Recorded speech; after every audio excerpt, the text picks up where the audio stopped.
Hi, I'm Havoc, and this is actually a redo of the first part in a series of probably 6 videos that I'm doing on an upgrade kit, 100cc upgrade kit for the Honda C70 Passport.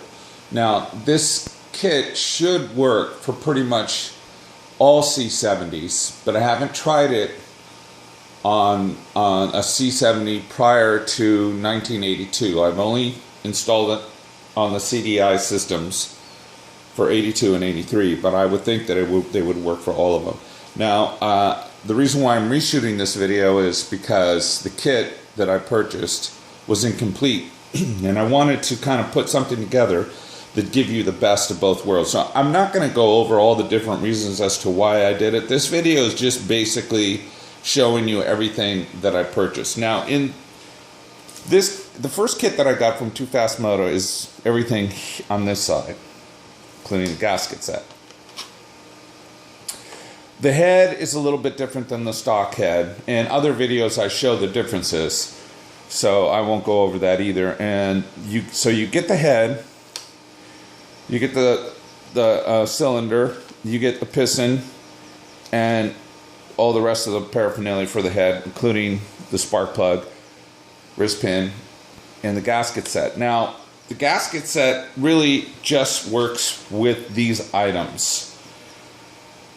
There are other things that I had to get to make the kit complete, and more importantly, to make the kit function the way I wanted. My goal was to try to keep the originality of the Passport without changing anything.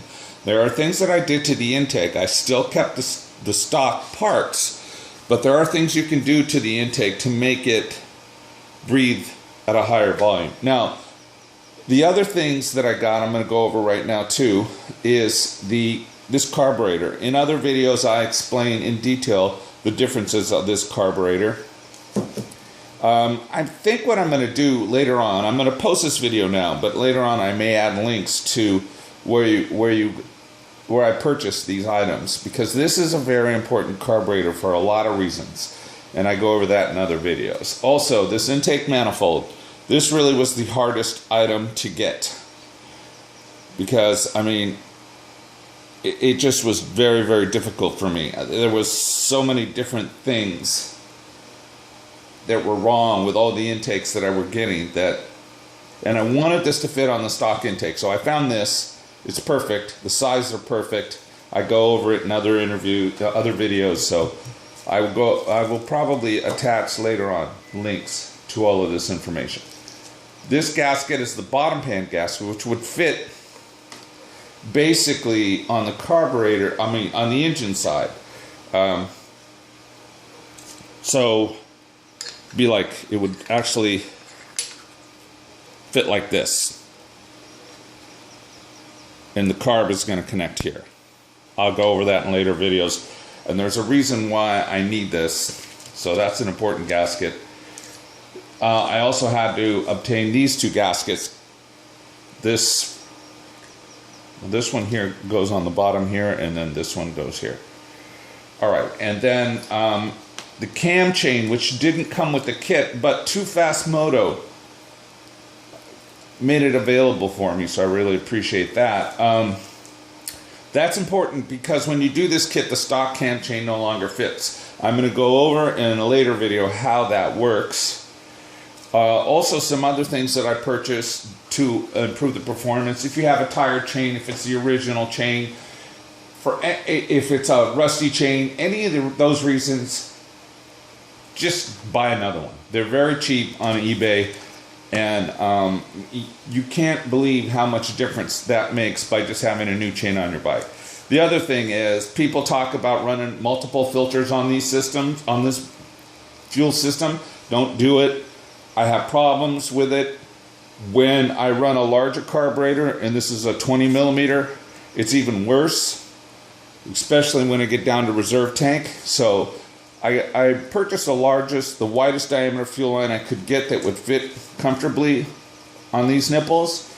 I also am not running any filters other than the stock filter that goes in here, and I explained this on other videos. This eliminated most of the problems that I have when I was running in reserve. Okay, so these are the items that I purchased that will literally complete the kit, make it fit to the stock intake, and give it a look and control of your stock Passport, but literally upgrades it to 100 cc's. All right, thanks for watching. There'll be more coming, and I'll post links probably later on this video, but I'm going to upload this video for now. All right, well, I've already pre-loosened everything, so I'm just going to go over basically how all this comes apart. You know that there are 4 screws right here, and this pops off. It's pretty simple. Now this is the tool that I was talking about that I had a hard time getting. This tool runs about $48 normally, but if you shop around, I found this for 11 bucks. Yeah, and that included shipping. And it screws right in, and then you just, once you screwed it all the way down, then you tighten this piece here, and the flywheel just popped right off. $11. I'll post a link to where I got that flywheel puller, and the flywheel just comes right off. There's this little rubber tray, this kind of keeps the starter chain in check. Now there's a little clip right here. I already took it off, and I used a clip puller. Take a look at that, see what kind it is. I don't have it handy right now because I'm working on several different projects. This comes off pretty easy, and then this comes off pretty easy. That's a starter chain. Now, these right here, the one fits here, one fits here. Don't try to do this without a good impact screwdriver. That's what I use. I use this old impact screwdriver. Worked really well. Popped, and you have to use a fat bit. As a matter of fact, this bit is I can't pull it off. I'm gonna have to tighten a little bit and rock it back and forth, and it'll finally come off. Now, this is the backing plate to the flywheel. This has an O-ring on it. I didn't know, I have never taken this cam chain off before, so I didn't know why this wasn't come off so easy. I took off the 2 screws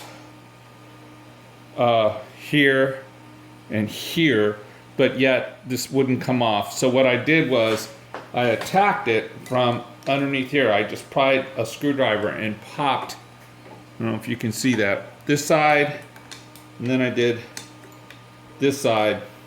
Be careful because that's plastic. Once you get it up, then it comes right off, and it just kind of is tight because of the O-ring. This doesn't need a gasket. It's kind of cool. Reseals. There's a rubber O-ring all the way around here, so it doesn't need a gasket. Just want to check it. And then there's also 2 smaller O-rings right here.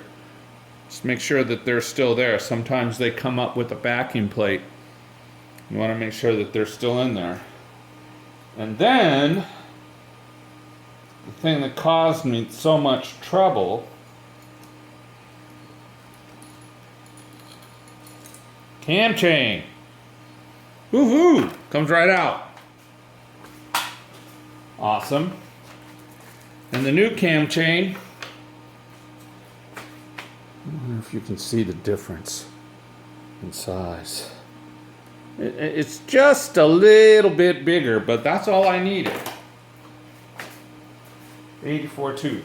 Actually, Too Fast Moto, because this is kind of like a test setup, what I'm trying to do here. They gave me an 86 also, just in case the 84 was not large enough, but I'll find out soon enough. Cam chain kind of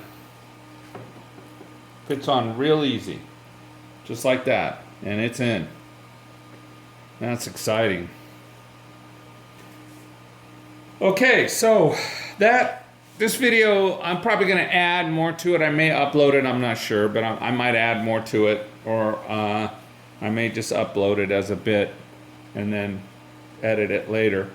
But that shows how you pull off the flywheel, remove the backing plate, the starter chain and sprocket, and remove the cam chain, and then replace it.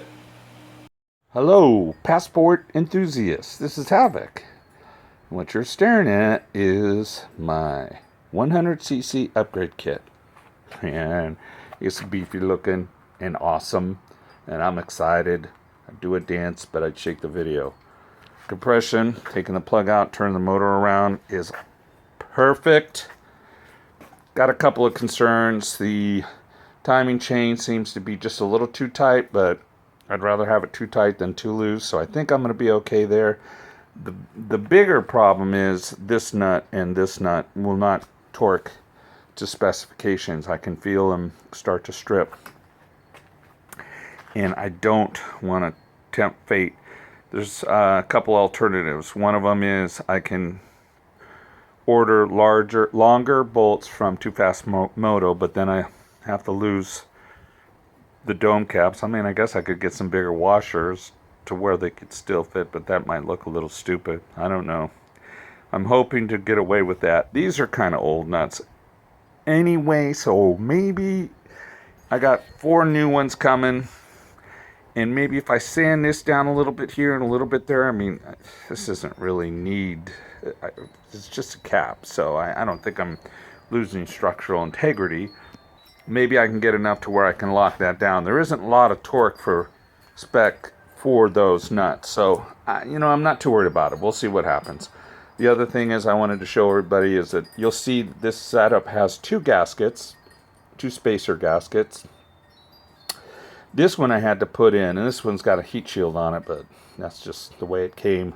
I wasn't really trying to do it that way. Actually, I had this from an older bike, and it just worked out perfect for what I needed, because I needed this intake pipe to lift just a little bit in order for it to fit on my stock filtration system. And yes, the way this sits right now, it will fit without any alterations to my stock C70, which is really exciting.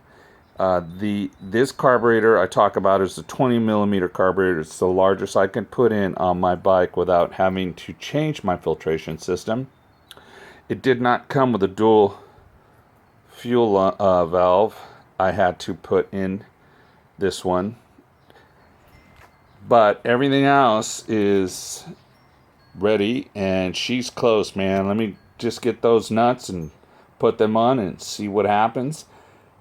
So cross your fingers, give me some feedback, tell me what you guys think, if I should go with the longer bolts. What do you think I should do here? I mean, she's ready to fire up.